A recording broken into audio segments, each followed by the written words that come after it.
Assalamualaikum warahmatullahi wabarakatuh.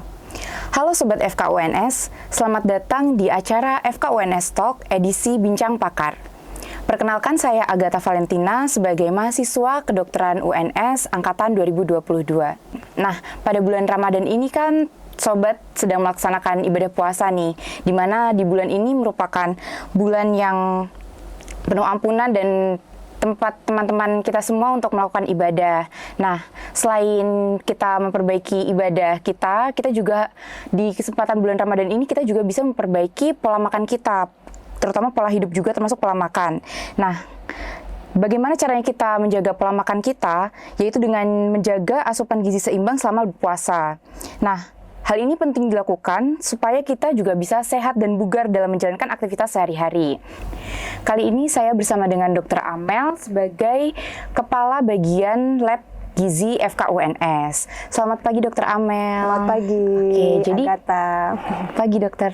Jadi kali ini kita akan membahas tentang gizi seimbang di bulan Ramadan nih, Dr. Amel. Iya, baik. Saya izin tanya-tanya ya, dokter. Oke, boleh. mungkin langsung masuk saja ke pertanyaan yang pertama. Iya. Jadi saya ingin bertanya nih, dokter. Apakah puasa ini dapat mempengaruhi metabolisme tubuh dan bagaimana cara menjaga keseimbangan energi, dokter? Iya. Baik, sebelumnya Agatha, terima kasih. Kemudian juga FKUNS dan Sobat FKUNS semua. Selamat menunaikan ibadah puasa. Kali ini kita akan berbicara tentang gizi. Nah, tadi sudah ada pertanyaan dari Agatha. Sebenarnya ada yang berubah tidak metabolisme dari energi pada saat bulan puasa? Kalau jawabannya ada atau tidak, maka jawabannya adalah ada. Ya. Pada saat kita berpuasa, kita akan berpuasa sepanjang 12-14 jam. Nah, pada saat kita berpuasa, kita tetap membutuhkan energi karena kita beraktivitas, kita melakukan kegiatan, padahal kita tidak makan. Jadi otomatis energi yang digunakan akan mengambil dari simpanan. Simpanan energi ini ada di dalam hati dan otot. Kemudian, setelah 12 jam, ternyata cadangan ini akan habis. Nah, setelah habis, dia akan mengambil energi dari otot kita. Ya, jadi urutannya seperti itu, akan mengambil dari cadangan yang tersimpan di hati dan otot. Setelah 12 jam, energi yang cadangan ini habis mengambil dari ototnya. Jadi udah bukan dari simpanan lagi, ototnya yang diubah. Itu yang berubah. Selain itu, juga akan ada adaptasi penggunaan energi semakin melambat. Karena memang butuh disesuaikan. Kemudian perubahan yang berikutnya juga akan terjadi perubahan ataupun metabolisme dari regulasi hormon kita. Hormon insulinnya akan turun karena memang glukosa tidak banyak. Selain itu juga nanti hormon glukagonnya akan meningkat karena akan berusaha mengubah atau membentuk glukosa dari simpanan ataupun sesuatu yang baru. Begitu, Agatha. Baik, Dokter Amel. Berarti ketika puasa itu nanti cadangan makanan di tubuhnya itu akan dipakai ya. Maka dari itu keseimbangan gizi yang ada di tubuhnya itu akan terganggu. Nah, saya izin tanya lagi nih, dokter. Berarti apa yang dimaksud sih dengan gizi seimbang dan mengapa penting diterapkan saat puasa? Iya. Jadi tadi sudah dibahas ya bahwa ternyata memang ada perubahan pada saat berpuasa di metabolisme tubuh kita. Sehingga berarti makanannya tetap harus kita perhatikan. Nah, maksud dari gizi seimbang itu adalah bagaimana seseorang itu mengonsumsi dalam setiap harinya makanan-makanan yang bervariasi dan bermacam-macam untuk memenuhi kebutuhan zat gizi makro dan zat gizi mikro agar tubuh kita tetap sehat, kita tetap berpuasa dengan aman, daya tahan tubuh kita baik, sehingga kita juga tidak mudah terjadi infeksi. Oke, baik, tadi kan ada jenis makanan makro dan mikro ya, dokter. Iya. Kalau begitu, apa saja sih jenis makanan makro dan mikro itu yang sebaiknya dikonsumsi saat sahur agar tubuh ini tuh tetap bertenaga sepanjang hari melakukan aktivitas? Iya. Tadi saya menyebut tentang zat gizi makro dan mikro. Nah, Sobat FKUNS harus ingat lagi nih. Zat gizi makro itu adalah protein, karbohidrat, dan lemak. Nah, dari zat gizi makro ini kita akan mendapatkan energi. Sedangkan zat gizi mikro itu adalah vitamin dan mineral. Dia tidak menyediakan energi. Nah, sehingga pertama, karena tadi gizi seimbang itu tujuannya baik, biar kita tetap sehat dan daya tahan tubuh kita baik, maka kita harus penuhi. Nah, pemerintah itu sudah menyiapkan sebenarnya, Agatha, namanya isi piringku. Oh iya. Nah, di dalam isi piringku itu memang dia bervariasi sekali. Nanti akan dibantu di sini ya gambar isi piringkunya. Jadi isi piringku itu sepertiganya berisi karbohidrat atau makanan pokok. Nanti sepertiganya lagi berisi sayur-sayuran. Kemudian sepertiganya nanti dibagi dua, separuhnya atau seperenamnya untuk lauk pauk, terdiri dari lauk hewani dan lauk nabati yang merupakan sumber protein, dan kemudian seperenamnya lagi adalah buah-buahan yang merupakan sumber vitamin dan mineral bersama dengan sayur-sayuran. Jadi memang harus isi piringkunya diperhatikan gitu ya.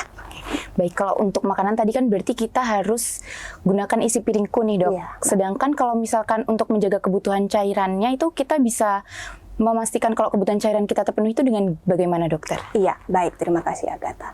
Jadi kalau kebutuhan cairan, kita harus memastikan bahwa dalam satu hari puasa itu tersedia cairan yang cukup agar tidak dehidrasi, paling tidak 8 gelas total dalam 24 jam atau satu hari. Nah, teman-teman harus bagi nih 8 gelas itu karena kita puasa kan ya.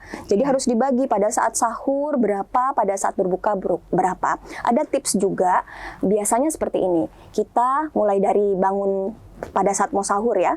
Bangun sahur kita 1 gelas dulu. Kemudian pada saat mau sahur atau setelah sahur kita 1 gelas lagi. Kemudian pada saat kita menjelang imsak ataupun pas saat imsak kita bisa 2 gelas. Jadi sudah 4 gelas pada saat sahur.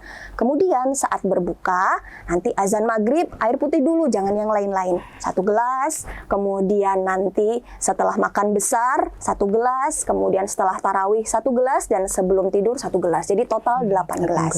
Jadi harus cukupi 8 gelas itu. Ini tidak termasuk dengan teh dan kopi ya. Jadi benar-benar air putih ataupun kuah sayuran karena itu juga bening boleh. Oke, berarti harus air putih atau kuah sayuran saja ya, 8 gelas. Nanti kalau misalnya mau tambah yang lain itu tidak termasuk 8 gelas ya tadi. Benar. Oke. Lalu tadi kan sudah kebutuhan wajib makanan dan minuman ini sudah.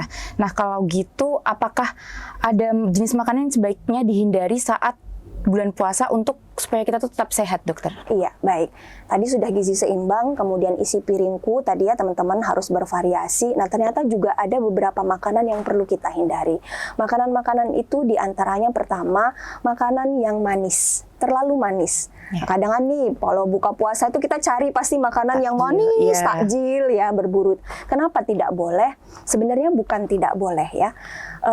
Tidak boleh banyak-banyak, lebih tepatnya begitu, seimbang seperti itu. Karena makanan manis ini isinya pasti gula atau glukosa.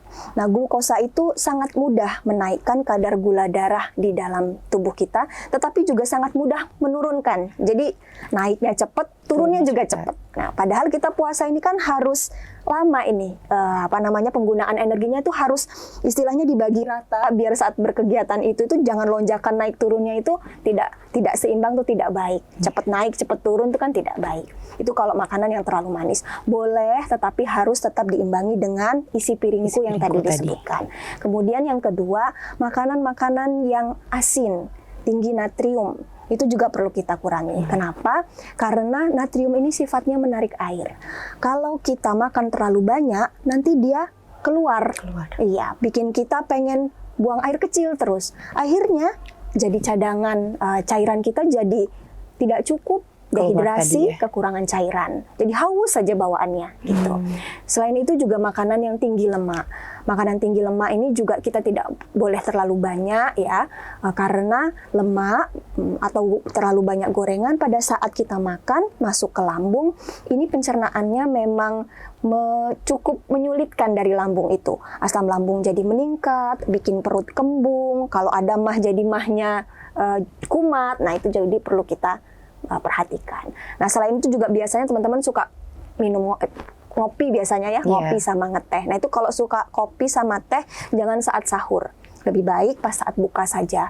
Karena kalau pada saat sahur nih teman-teman, kafein yang ada di kopi, teh yang kandungan tehnya itu nanti bisa menarik cairan sama bikin kita buang air kecilnya banyak, sehingga nanti kita jadi haus selama pas puasa tadi 12-14 jam tadi. Jadi kalau pengen memang nggak bisa lepas nih dok dari kopi sama teh, nah itu pas saat berbuka aja, jangan saat pas sahur. Oke. Gitu ya. Berarti untuk teman-teman yang hobinya ngopi sebelum beraktivitas itu mungkin bisa ditunda dulu ya dok, Iya, sampai benar. selama bulan puasa. Iya, atau ya nah tadi kalau nggak bisa lepas kan ada ya orang-orang yang benar-benar nggak bisa lepas itu nanti pas saat berbuka aja. Oke, sama tadi hindari makanan yang terlalu manis sama Asin. asin. Iya, Kalau dan bisa lemak tinggi itu juga. iya, sedikit saja nggak apa-apa tapi ya Iya, dok. kalau sedikit nanti stres kalau semua nggak boleh. Iya, boleh, sorry. tapi ingat isi piringkunya juga tetap harus dilaksanakan. Oke, baik. Tadi kan berarti kita sudah tahu makanan yang dianjurkan dan yang tidak dianjurkan saat berbuka puasa. Nah, biar teman-teman semua nih nggak bingung, saya mau tanya lagi dok, bagaimana cara merencanakan menu sahur dan berbuka yang sehat dan bergizi selama sebulan penuh? Iya, baik. Kita mulai dari sahur mungkin ya sobat FK. Ini nanti akan ada yang ngekos, ada yang di rumah, Iya. biasanya gitu kan ya. Nah teman-teman kalau pas sahur, tadi kan sudah disebutkan harus gizi seimbang, harus isi piringku. Dan isi piringkunya itu juga ternyata disuruh kita memilih makanan yang dia seratnya tinggi. Kenapa? Karena ternyata makanan serat tinggi ini itu hemat untuk dicerna dan dimetabolisme. Dia jadi tidak cepat gitu. Padahal kan kita tadi butuh cadangan energi yang panjang dan tidak mudah lapar, jadi dia harus makan makanan yang tinggi serat. Nah, pilihannya itu ternyata kalau karbohidrat atau makanan pokoknya itu kita disuruh karbohidrat yang banyak seratnya atau karbohidrat kompleks. Boleh dari nasi merah kalau kuat, ya nasi putih juga tetap boleh ya, asal nanti ada sayur dan buahnya. Kemudian boleh dari kentang, boleh dari gandum, boleh dari oatmeal begitu. Kemudian nanti ada lauk pauknya, lauk hewan ada telur ataupun ayam, nanti boleh dicari mana yang mudah. Ada lauk nabatinya tempe atau tahu. Sayurnya nanti silakan misalnya sayur sop. Kemudian nanti buah-buahan yang paling mudah dicari kalau anak kos biasanya pepaya, jeruk. Nah, itu juga bisa. Ya. Jadi intinya harus tetap sesuai isi piringku dan seimbang. Tapi kadang dok saya nggak biasa makan makanan berat. Ya udah diganti. Makanan pokoknya kan tetap harus ada. Diganti roti. Ya, jadi roti gandum. Dok, saya nggak biasa itu makan telur atau makan lauk yang banyak gitu. Ya udah diganti dengan susu misalnya, karena susu kan juga protein hewani. Kemudian buah dan sayurnya nanti bisa buah dan sayur dari pepaya ataupun jeruk ataupun yang lainnya. Jadi prinsipnya teman-teman pilah-pilah, diganti-ganti boleh yang sesuai dengan kebiasaannya gitu, biar nanti aman juga puasanya, sehat juga puasanya, tetapi tetap semangat untuk gizi seimbang, lengkap zat gizinya, tinggal diganti-ganti dan pilih-pilih. Itu saat sahur. Nanti pas berbuka jangan langsung balas dendam. Biasanya balas dendam nih Agatha, langsung makan banyak. Langsung semua dimakan ya, jangan. Berbuka tadi dulu dengan air putih ya teman-teman, kemudian dengan buah, boleh buah kurma atau buah yang ada, sholat maghrib dulu ya. Baru kemudian nanti setelah sholat maghrib makan dengan menu yang lengkap, isi piringku lagi gitu. Nah, nanti kalau habis tarawih masih lapar ya bolehlah cemilan-cemilan yang ada, boleh kacang, boleh edamame, apa yang ada itu boleh. Oke, cemilannya kalau bisa yang buah-buahan Iya, tadi boleh ya dok? buah-buahan ya seperti itu. Oke. Baik dok, saya izin tanya lagi nih dok. Kalau misalkan ada teman-teman kita kan nggak semuanya yang benar-benar sehat gitu kan dok, ada yang kayak punya kondisi khusus kayak misalkan hipertensi atau diabetes gitu kan dok. Nah kalau misalnya mereka punya contohnya dua penyakit tadi itu, bagaimana nih dok cara menjaga pola makannya selama puasa? Iya, mungkin kita bahas yang kalau punya diabetes dulu ya. Mungkin juga orang tua kita atau keluarga kita ada yang sakit tersebut. Nah ini boleh nggak puasa? Nah, sebelum menetapkan atau menentukan boleh puasa atau tidak, memang pertama harus datang dulu ke dokter spesialis penyakit dalam atau dokter yang merawat beliau.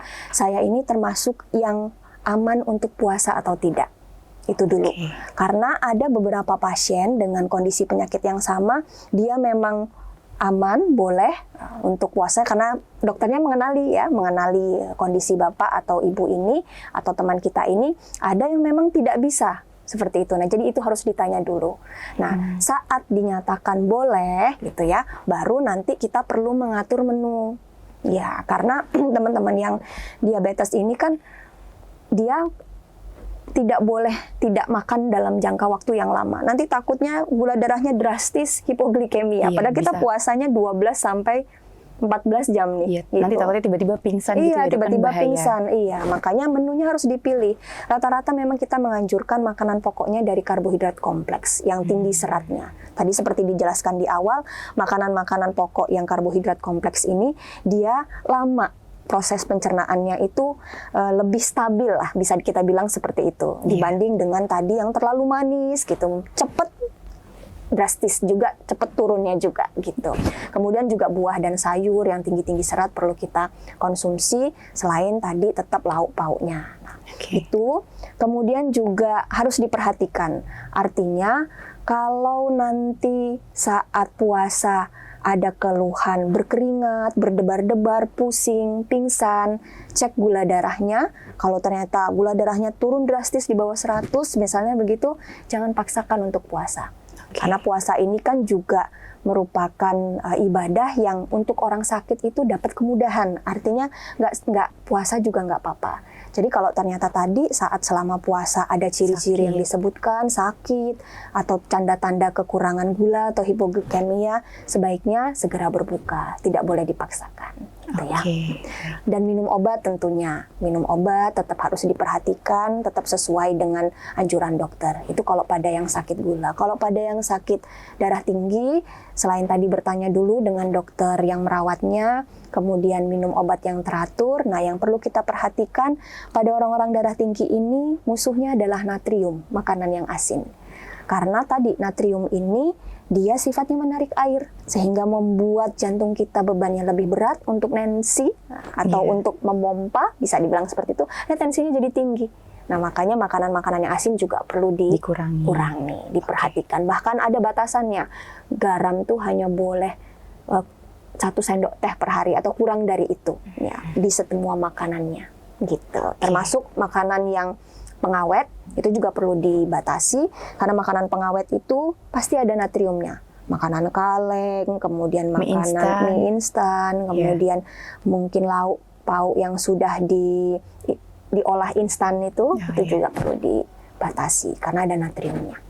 Gitu, Agatha. Oke, baik Dokter Amel. Wah, ini informasinya sangat menambah informasi kita ya, Dok, ya. Kayak kita jadi tahu kalau ternyata puasa itu tuh nggak hanya mengandalkan makanan yang sudah habis kita makan buat sahur tadi, tapi juga menggunakan cadangan dari tubuh kita. Maka dari itu, kita harus memperbaiki pola makan kita dengan makanan-makanan sehat yang mengacu pada tadi isi piringku dan 8 gelas air. Jangan lupa teman-teman.